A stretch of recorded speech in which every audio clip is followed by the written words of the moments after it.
Welcome back to another episode of Harmonious at Lunch, the show that fuels your business success.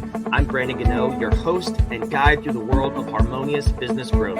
Today, we're unlocking powerful strategies with industry experts to help your business thrive. If you're a business owner, entrepreneur, or executive, you are in the right place.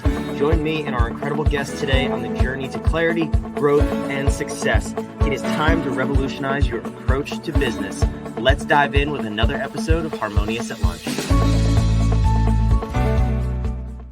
Welcome back to some more bite-sized business advice. I have an amazing guest lined up today. I might be getting hypnotized throughout this episode. I don't know. We'll see where this episode goes and what we end up talking about. The topic is power, joy, and profits. Who doesn't love all of those things, first and foremost? Before we dive in, though, I want to welcome Bridget Sobus. Welcome. A little bit before we dove in here, and you teach interesting concepts. We're going to dive into kind of the side of this show of mindset and how to unlock power, joy, and profits. That's what Bridget helps people do, but maybe through some unique strategies that you may have heard of, may not have heard of. But Bridget, give me kind of the overview of what you help your clients with. So I own the Power and Joy Coaching Academy, and I work with a lot of entrepreneurs that have been stuck, burnt out, overwhelmed, stressed, possibly resenting their own businesses, to reinvent their lives, their businesses, and mindset with power, joy, and profits. So you work with all entrepreneurs then? Is that what I'm hearing? I work with a lot of small business entrepreneurs. That's more my niche. And I work with a lot of women as well. So I work with them to release and let go of those negative thought patterns that run a lot of people's show. Like, I'm not good enough. I'm not worthy. I'm not smart enough. I don't do enough. Or like negative emotions like guilt. A lot of people experience guilt because they don't think they're working enough, or even raising their prices. So I work with a lot of coaches or service providers that they don't even feel comfortable saying like, oh, that will be like $5,000 to work with me. Or I'm just throwing a number out there. Yeah. Yeah, no, that makes sense. I mean, I joke because it's the reality for most people. Well, it's the reality for everybody. Let's just say that. Let's clear the air. Like at some point in our lives, we have all had negative self-talk, limiting beliefs, whatever you want to call it, whether you got past it or not. And you may still have it just at a higher level. Like for me, yeah, the money thing way back in the day was huge. It was like, oh, I can't charge that. Like there's no way I can say that price and have somebody pay it. So I think a lot of people struggle with this, and it's unfortunate, but it's fixable. And that's what you're here to teach us about. So before we fix it though, I'm curious, are there tendencies you find in people of how this shows up where you can just see, like, even on the screen like this, you could see how someone's showing up before they even speak to you and how they're presenting themselves? Yes, because how someone shows up, like their physiology and their physique and their body language, that shows a lot. And then it's also the words people use. So I teach a lot on NLP, neuro-linguistic programming, and it's really about the choice of words that we're using. So I'll even give you, and then that actually influences our conscious mind on what we're actually going after. So a lot of times when I ask somebody, so what do you want? What do you want in a relationship? And then all of a sudden they're spewing out all the things they don't want in a partner, those negative traits in somebody else. And guess what? They go from one relationship to the other, and they keep attracting the same thing. So our unconscious mind doesn't process an indirect negative. So if I say, don't think about your nose, don't think about a purple pig, don't think about a blue tree. Did you think about any of that stuff? Are you hypnotizing? Am I being hypnotized right now? You right now. Oh, this is crazy. This is wild. But yes, obviously you think of those things and you can't help not to. So yeah, what's the fix? So it's focusing on what you actually want. Like, I want a loving partner. I want a person that has confidence. So it's focusing on that. Unfortunately, most people's brains tend to focus on what they don't want, and then they're unconsciously attracting it over and over again. And then 95 to 97% people's behaviors are actually unconscious. That's a scientific fact. I love science and I love facts because I rarely have those on this show. So that's really encouraging that you came with actual data. But okay, I love stats, facts, and statistics. Did you know that 80% of all stats are made up? So I couldn't help myself. Is that true? No, it's a made up stat. That's awesome. No, I love having fun here because I think business should be fun. I think mindset should be fun. If you're not playing in business, you're doing business wrong. If you're not playing in life, you're doing life wrong. So we're here to have fun, also educate. But okay, so something that just came up though is you said the double negative, the brain can't understand it. So if you say, don't think of a purple pig, we're thinking of purple pigs. I mean, is there some leverage or science to even say like, I don't want $1 million? Like, could you kind of could you do both? Like, could you think of the positive and then also think of the negative of the positive? Oh my gosh, that was amazing. I actually have never had anyone say that to me. I don't want $1 million. And then all of a sudden $1 million shows up. I mean, like if you did both, if you were like, I want $1 million and I don't want $1 million, do they cancel out, or does your brain hear, I want $1 million too? Yeah, I think it goes a little bit deeper than that. I mean, I really do. Unpack it. Yeah, because at the end of the day, like I know when I'm coaching people, I listen for their language patterns and what they are saying and what they're not saying. And a lot of times people are unconsciously telling me what they're not even aware of. That's like the thing that's self-sabotaging them over and over and over again. So I hear in theory that you could say, like, I don't want $1 million. Is that a way to attract it? But there's got to be lots of layers underneath that. Because if your unconscious mind isn't congruent with you attracting $1 million, it's still going to be like a sabotaging thing. You'll hit like that. There's like an invisible ceiling. Yeah. So sometimes, I don't know. Have you read the book, The Big Leap? No, I haven't read it. I know what book it is though. Highly, highly recommend it. I recommend it to every single student, every single client I have, because he talks about in that book that we have ceilings. So basically, let's just say you want to make $100,000 and your ceiling or your thermometer is only set to 80,000. So what happens is you will get to $100,000. And I don't know if you're listening to this, can you relate? Like you hit $100,000 and then next month you're right back down. It's like you go up, you get right back down, you get kicked right back down because you unconsciously don't believe that you're worthy of that. So doing that inner work gives you the ability to let whatever's go that's self-sabotaging you, and then having more conscious awareness.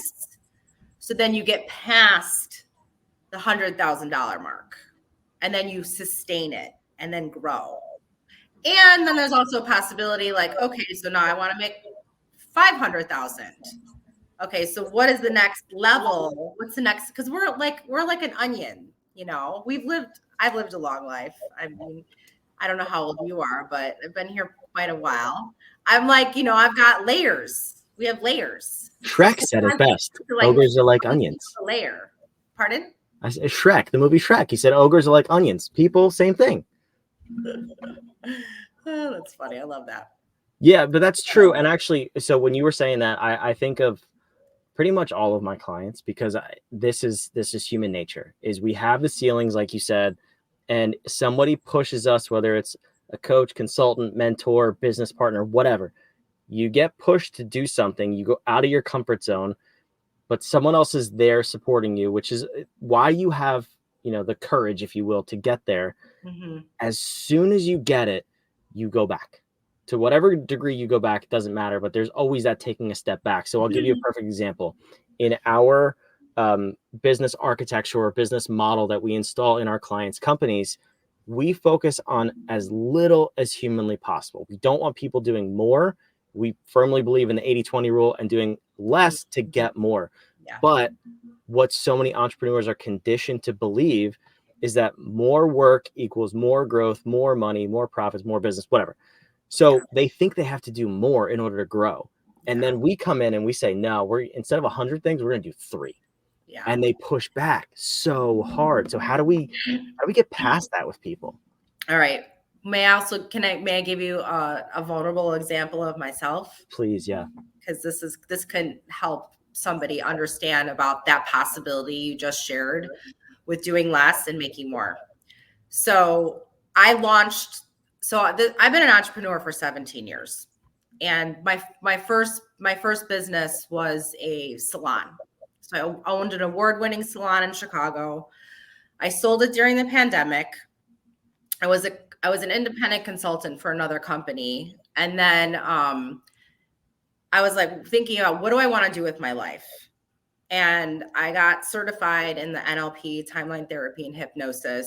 And that completely shifted my life. So fast forward, launched Power and Joy Coaching Academy. Like 6 months later, I had this huge quantum leap. And then now it's the beginning of 2022. And in 2021, I literally cut off my income that was from that other consulting company. So now I'm left to my own devices. I'm like, I have the business of my dreams. I'm so excited. You're all free and clear of this, but I was diagnosed with breast cancer for a second time. So I'm like now faced with, oh my gosh, I just launched a brand new company. I'm left to my own person, solopreneur over here. I have to generate my own revenue. And now I have to get surgery, chemo, radiation, and all the things. I literally had the most emotionally healthy year of my life. I worked 50% less than I normally would. And I did over 6 figures in revenue. So mic drop. I can do that. I feel like anybody could do that. Well, I feel like, yeah, I mean, you had so many other things going on. How much of that was the need to survive because you had to produce your own income? Like, what was that the motivation? But also, I guess the back end of that question is, how'd you convince yourself to work less because you had to physically in order to make more? I'm curious what your mindset was through that process. Well, I don't only teach the work, I do the work. Like I practice the work. So I'm always working on the hit, like noticing, oh, all right, what's getting in my way? Like, what's this thought? This isn't the truth. And how am I going to release it? So I'm a coach and I hire coaches to like work with me. I don't even relate to, did you use the word survive? I may have used the word survive. Yeah, I don't relate to that word because I was like, first and foremost, I love what I do for work. So for me, it was like, oh, I'm going to take care of my body and do believe me, I was not like thrilled to get surgery and chemo and radiation. That part sucked, if I can say that word on this. But like I navigated through it. And when I did work, I would do reach outs to people. I did my business building, created new clients. I did trainings. So for me, it was just like this flow of doing work I love and having like a balance so that I could take care of myself and make money so that I could live my life.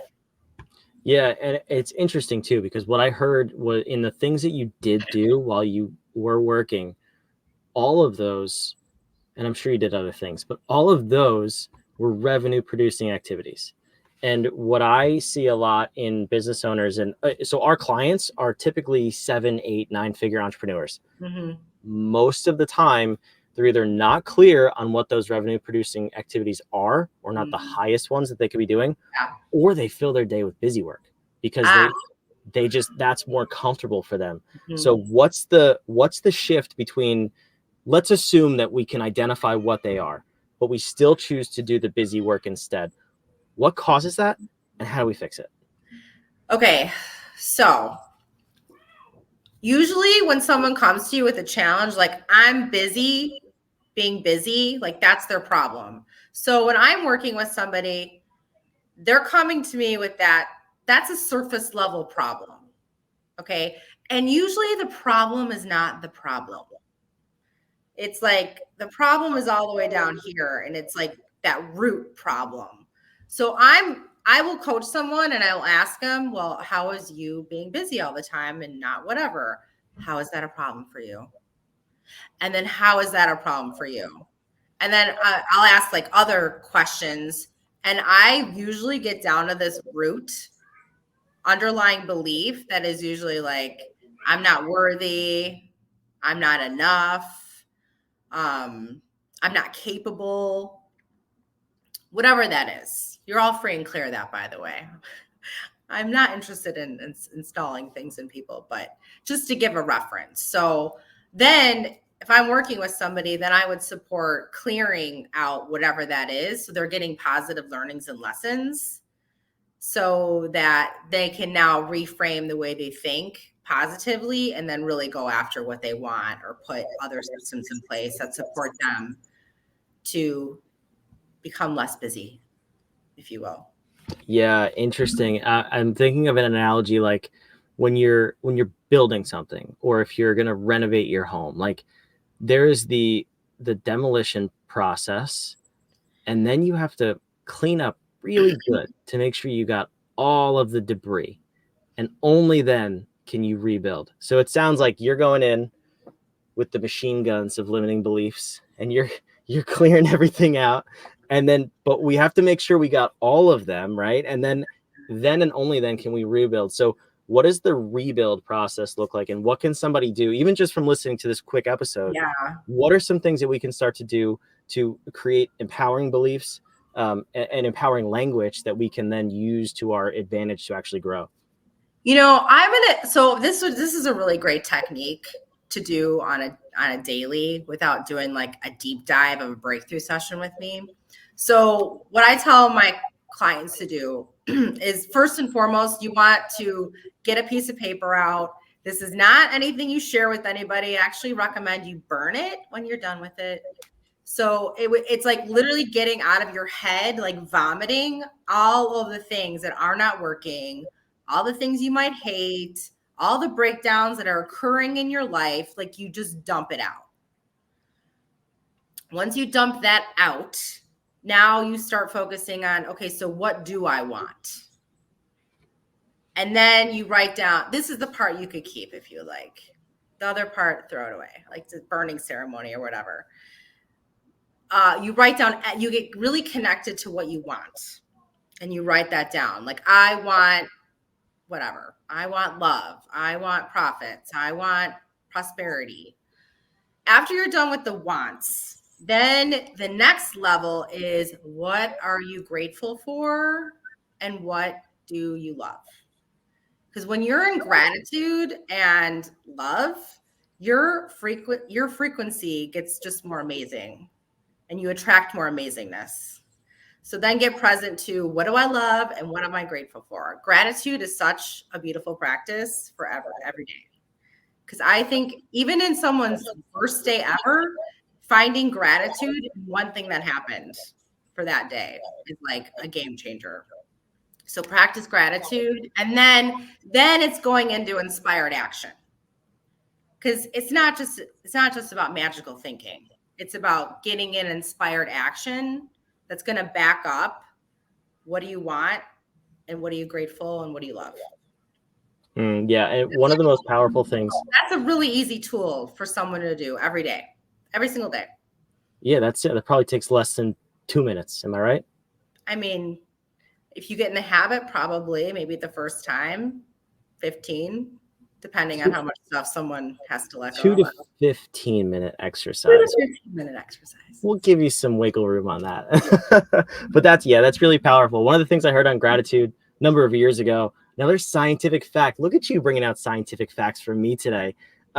It's impossible, like scientifically impossible, to be in gratitude and also experience any negative emotions like anger, fear at the same time. So yeah, I mean, that's super powerful. If you're anxious about something or stressed about something that's going on in your business, you look at your bank account and maybe the numbers are red, try some gratitude, and you won't be able to experience that emotion at the same time. Yeah. And well, I just actually finished listening to Joe Dispenza's book, Becoming Supernatural. I don't know if you're familiar with that. Not know. Oh, I highly recommend that book too. But he's like, because I'm like obsessed with talking about this now and being like, yes, we need to have more awareness around this, because too many times people are actually addicted to their negative emotions of stress, anxiety, worry. They're addicted and they're not even realizing it. So they're repeating these patterns over and over and over again. So then when you step into gratitude, you start breaking that pattern and that addiction. Yeah, I'll show you my personal story real quick, because I think it's powerful, because so many entrepreneurs, if you're a solopreneur or you have a small team, it's especially important because you're more isolated than someone who has a bigger team and a more established company. But I found myself in this pattern a number of years ago, the negative self-talk, all the garbage going on in your head. And I did the work, I got past it, and now I try to always live in a state of joy and gratitude. Super, super simple. For me, prayer. Every prayer is a prayer of gratitude. That is the easiest way for me to stay in gratitude all day long. But fun fact of what this looks like in practice, yesterday morning, at the time of this recording, my house flooded at 2 a.m. I had a pipe burst. The first thing I said to my wife when we got downstairs, we're sleepy-eyed, rubbing our eyes, I was like, oh, we get to renovate our house for free. This is fantastic. I mean, a time where you could have immediate stress and anxiety, and my immediate reaction was gratitude because I practice. So I'll share that with you, the listener. I love that. That's great. So we're going to put all of the books that were mentioned in the show notes, assuming I remember. If they're not there, just please leave a comment, a very nice comment, and I will put them in the show notes. But also in the show notes is powerandjoycoachingacademy.com. And you have a nice little free ebook for us too. So can you tell us about that real quick, and then we'll wrap up this episode? Yeah. So my ebook is the 3 biggest blocks to your coaching and consulting's exponential growth. So it really goes over like people-pleasing syndromes and how does that get in the way of growth and what you can do about it. It does a deep dive in like explaining like what are the benefits of like neurolinguistic programming, timeline therapy, and hypnosis to work with the unconscious mind. Because too many times, a lot of coaches and consultants, and I was one of them for years, you were coaching consciously. And yes, it's getting our clients results, but then something could re-trigger them and they snap right back like a rubber band. So when you're adding the unconscious mind work, you don't snap back like nearly as often. So that's what the book explains. That's awesome. That is such a useful tool, because the 2 steps forward, 1 step back is exhausting. Just take the 2 steps forward. Do it the easy way. Go reach out to Bridget. Go to her website. Download the ebook. Bridget, thank you so much for being here. This was a fantastic episode. Oh, my pleasure. Great to be here with you. So I'll be honest, for you listening, watching, wherever you are, first and foremost, subscribe. Make sure you subscribe to this ridiculous podcast so we can be in your ear holes 5 days a week and give you this disruptive business advice. But this interview did not go the way I thought it was going to go based on the topic planned. So when we stop recording, Bridget may or may not yell at me, and that's totally okay. But she is a wealth of knowledge and has so much to share. So maybe we'll be back for round 2. But Bridget, it was a pleasure having you. For you watching, listening, do subscribe. We will see you on the next episode of Harmonious at Lunch.